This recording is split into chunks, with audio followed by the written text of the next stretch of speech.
through the Moravian Gap, and then further west, reaching the Rhine and giving access to Gaul or northern France.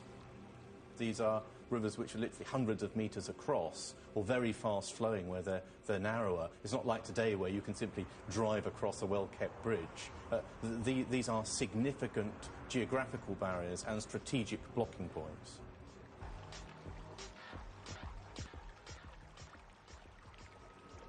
When a Vandal arrived at this barrier at the beginning of the 5th century, he'd have been confronted not only by the river, but by the might of the Roman navy.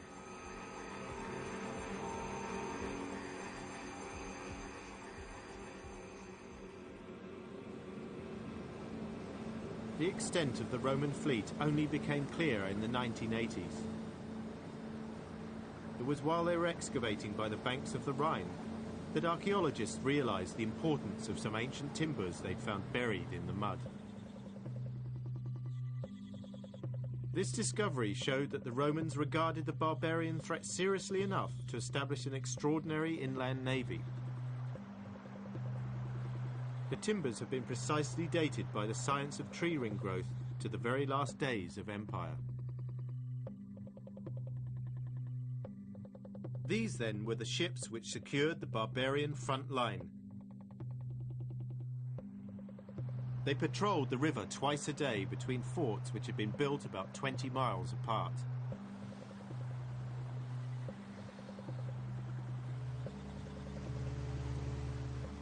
This left the Vandals and their allies facing a formidable deterrent. But I wanted to know who it was who was pushing the Vandals and their allies against the frontier.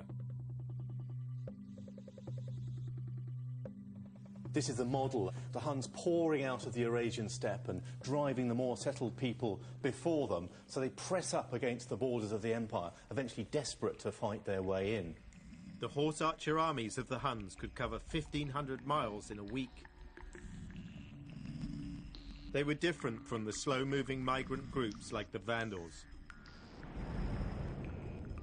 The Huns darted westwards, harrying the more settled tribes, shunting them up against the frontier.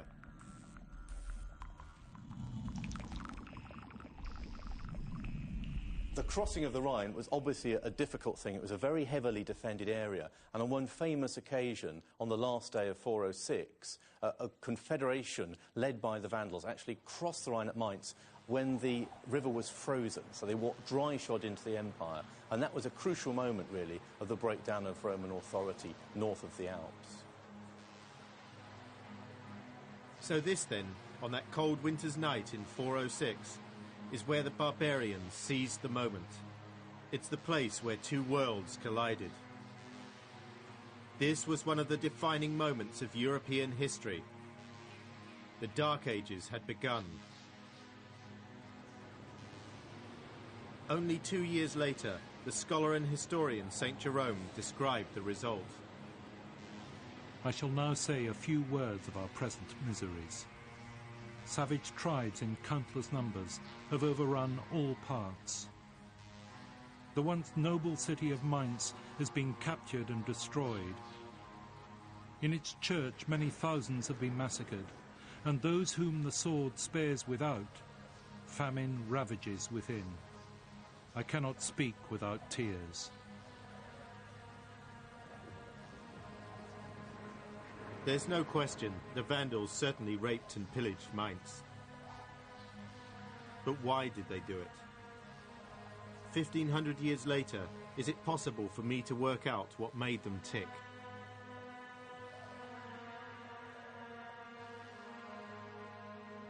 Most peoples who would invade the town or city of another people and stay there would want to keep it in some good shape, but you're saying they completely decimated it. I think no these wandering tribes had no inkling of what life in the town means, and so they had no idea that the town itself had some worth.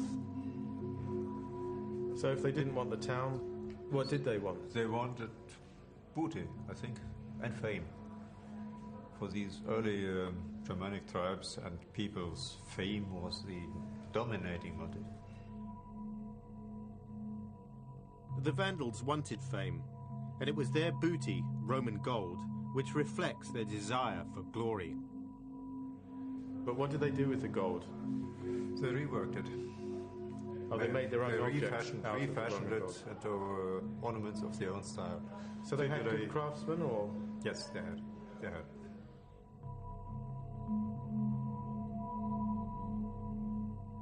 And the technical quality, they are perfect.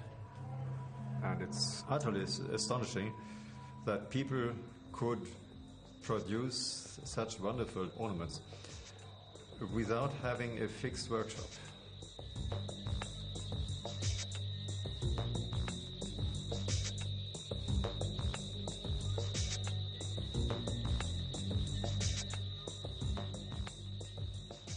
They all had the same way of life, living on their wagons, and so being incredibly mobile, so to speak, carrying their state with them on their wagons.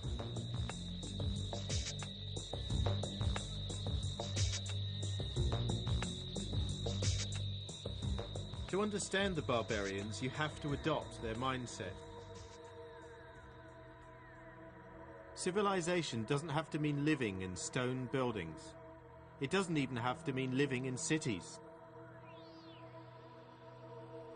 Tribes like the Vandals weren't looking to settle down. They carried their state with them. They moved slowly in huge numbers with their carts and their belongings. They sacked the city, they took what was valuable to them, and they moved on. They didn't need or want the aqueducts or amphitheatres. They weren't ignorant savages. They just valued different things from the Romans. It's been hard to find evidence of these transient people. But new clues to life in the Dark Ages do occasionally emerge. In this Dark Ages graveyard, I'm hoping to find clues to help me understand the most elusive of all the barbarians, the Huns. Archaeologists have found 166 skeletons here, and forensic anthropologist Maria Teschler has made a remarkable discovery. At least 3 of the bodies have misshapen heads. Compared to ordinary skulls, these were grossly deformed.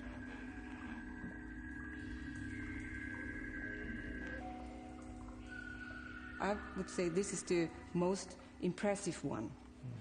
This is the skull of a young male, around 20